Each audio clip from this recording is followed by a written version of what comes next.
My name is Romy, I'm part of Enactus EUR, and this year I've been Vice Chairman and Treasurer of the board. And besides that, I'm a Master's student in Supply Chain Management at RSM.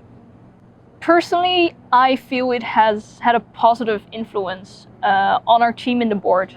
First, we were meeting about 2 times a week for 3 hours straight, and in the whole Corona situation, we noticed that was impossible to have a 3-hour Zoom call, have everyone motivated and sharp during those meetings. So we quickly decided to move to more frequent but shorter meetings, and it really increased our whole efficiency. We were way more effective, we did a lot more, and it also felt that we kept engaging with each other, even though we were not seeing each other for 2 months.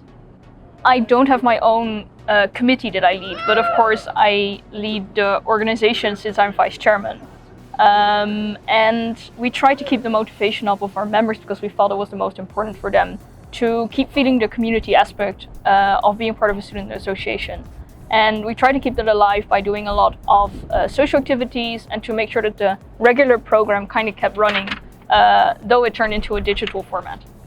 And I think, judging from our members, they kept their motivation very high. So we as a board also were more motivated to keep on working in this new situation.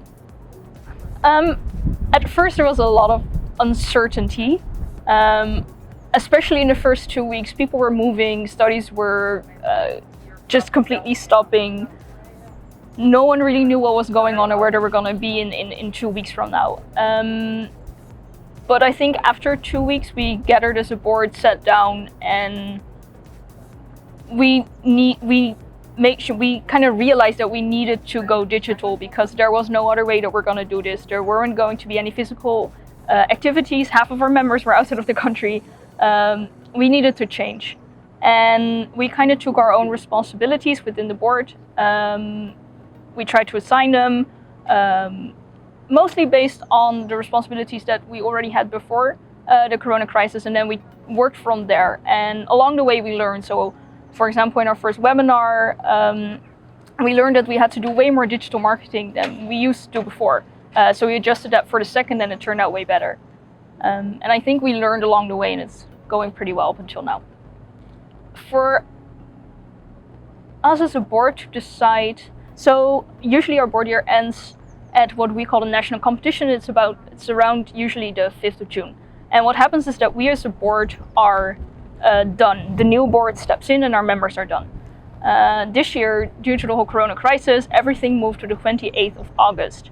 And we now as a board had to make sure, okay, what do? We have this new board coming in, they need to be educated, they need to be kind of get adjusted to what it's like to be board. But at the meantime, our members are still continuing with their ventures until the 28th of August, and they still expect us to be there. But normally, we would have just taken a step back, they would have been done. And now there's this completely different situation where we needed to be clear towards our members what we expect from them, what they can expect from us, while at the same time ensuring that this new board can fully dive into their positions. And so that was quite a challenge for us to make sure that was clear to everyone and understood. That you're not the only one trying to solve this crisis. You have a team with you, and making sure that you listen to each other and use each other's skills and competencies, because during Corona it especially shows that everyone is good at something else. So one's really good at communicating with the members in a completely new way, and others are really good at time management, and combining these skills helped us to make the best out of it and to keep our members motivated. And I think most importantly is to listen to what our members wanted in this change of time, basically. What did they want to get out still of this situation? How were they feeling in this situation, or is still doing okay? And adjusting the program and the way we run this organization to their needs and their wants really helped us move forward. And I think that's mostly what we learned.